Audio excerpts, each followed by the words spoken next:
Hi friends, நூடுல்ஸும் முட்டையும் வச்சு ஒரு நூடுல்ஸ் தோசை பண்ணலாம்.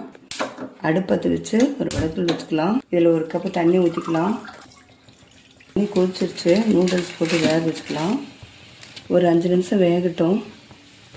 இப்போ வெந்துருச்சு. தேவையான அளவு சால்ட் போட்டுக்கலாம். இப்போ அடுப்பை ஆஃப் பண்ணி ஆற வச்சுக்கலாம். ஒரு பவுலில் ஒரு கட் பண்ண வெங்காயம், 2 பச்சை மிளகாய் போட்டுக்கலாம். ஒரு ஸ்பூன் கார்ன்ஃப்ளவர் மாவு, ஒரு முட்டை, இதெல்லாம் நல்லா கலக்கிக்கலாம். இப்போ ஆறின நூடுல்ஸும் இதை கொட்டிக்கலாம். அதையும் சேர்த்து நல்லா கலக்கிக்கலாம். தோசைக்கல் வச்சு எண்ணெய் போட்டுக்கலாம். இப்போ இந்த கலக்கி வச்ச கலவையை தோசைக்கல்ல ஊற்றிக்கலாம். இப்போ சுற்றி எண்ணெய் ஊற்றிக்கலாம். இப்போ அடுத்த பக்கம் திருப்பி போட்டுக்கலாம். இப்போ வெந்துருச்சு, எடுத்துக்கலாம்.